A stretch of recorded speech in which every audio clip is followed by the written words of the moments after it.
হ্যাঁ যে মাটির প্রতিষ্ঠাতা যিনি যে উনি নিজের হাতে করা একটা মসজিদ করে গেছে। হ্যাঁ এই মসজিদটা উনি এলাকাবাসীর জন্য মহল্লা মসজিদ না, মানে এলাকা দোকানপাটে বুঝছি সংক্ষেপে বলুন ভাই মূল কথা এই মসজিদে হুজুর প্লাস্টার করা হচ্ছে না। এই ইঞ্জিনিয়ার বলছে এটা 5 বছর এটা বাইরে প্লাস্টার তার আছে এখন ইঞ্জিনিয়ার বলতে যদি প্লাস্টার না করা উচিত প্লাস্টার টেম্পার গুলা কেমিক্যালটা গামতিটা সব খুলে দেবে তো প্লাস্টার করি এরপরে 4-5 মাসের পরে সিলার করা লাগে, রং করা লাগে। যেভাবে আমার দেহে যদি কোথা কাপড় কাঁপতে ঠান্ডা লাগে, আমি জ্বর ধরব, ইনফেকশনে আমি মারা যাবো।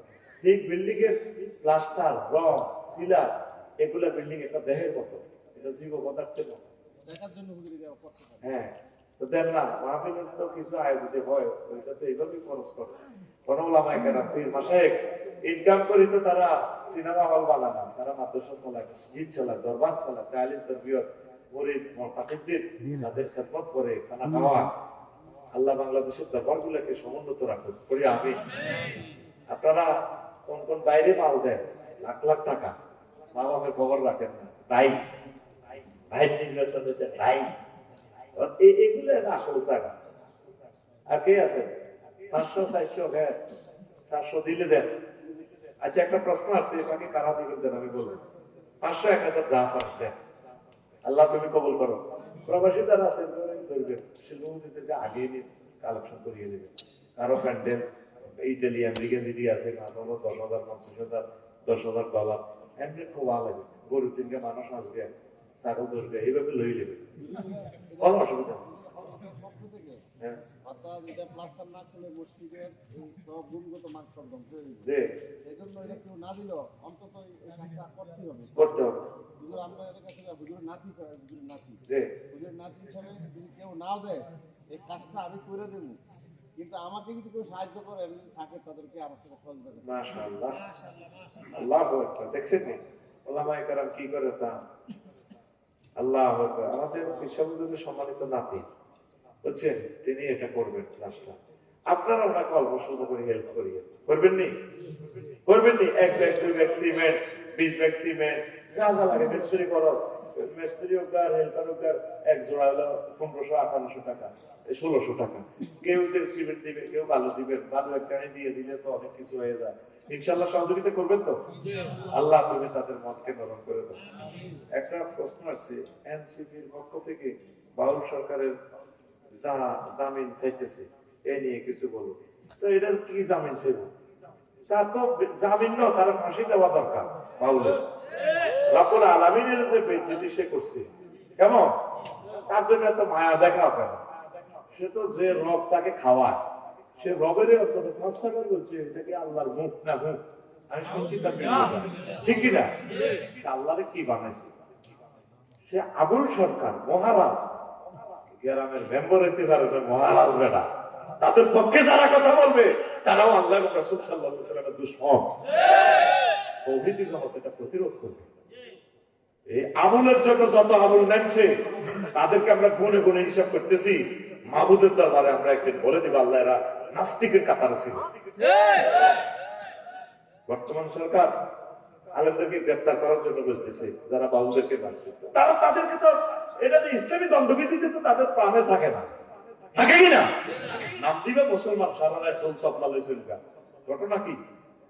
তীব্র নিন্দা প্রতিবাদ জানাই এটা। এনসিপির ভাই বোনদেরকে বলবো, আমরা আপনাদেরকে ভালোবাসি।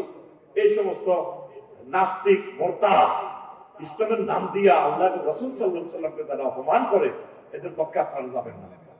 আমার এনসিপির ভাই বোন নেতৃবৃন্দের প্রতি আমি বিনীত আবেদন জানাচ্ছি। ধন্যবাদ। আর কে আছেন দেন? আরেকটা প্রশ্ন, হুজুর আমি একজন সরকারি চাকরিজীবী, এখন আমি কি রিচার্জ ঘুষের টাকা দিয়ে আমি ওমরা হজ করছি, এখন আমার হজ থাকবে, হজ হবে। এখন এদের মাল না দিলে তো আমরা টেয়ারা দিচ্ছে না, কি করবেন? এখন আল্লাহ কাছে মাপ চাইবেন, আল্লাহ আমি অপারগ হয়েছে আমার অধিকারের জন্য, বুঝছেন নি? আর রাশি ও মন্তাসি গেলাম না, এখন ধরেন কি করবো, আরো তো জায়গা জমি জায়গা আছে, মাশাআল্লাহ ফাইন কথা বলছে। হয়তো যদি একদম অপারগ, এছাড়া তার পয়সা নেই, এইটা তো আমার দারুণ কথা। আমি মনে করছি ঘুম যায়। দারুণ দারুণ প্লেয়ার। আমি মনে করছি অফিসে ঘুম যায়। দেখছো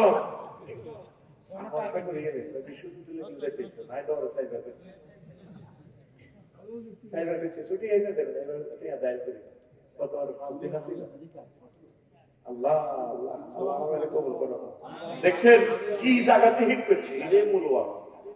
আমি ঘুষ দিতে আমার কি দরকার, আপনার জায়গাটা তো বিক্রি করিয়ে দেবেন, বাস এটা দিয়ে সহিভাবে রসুলের সাথে দেখা করিয়ে দেবেন। হে আল্লাহ রসুল জাতীয় থেকে এসেছি, আসসালাতু ওয়াসসালামু আলাইকা ইয়া রাসূলুল্লাহ, নবী আই লাভ ইউ, আমি এসেছি।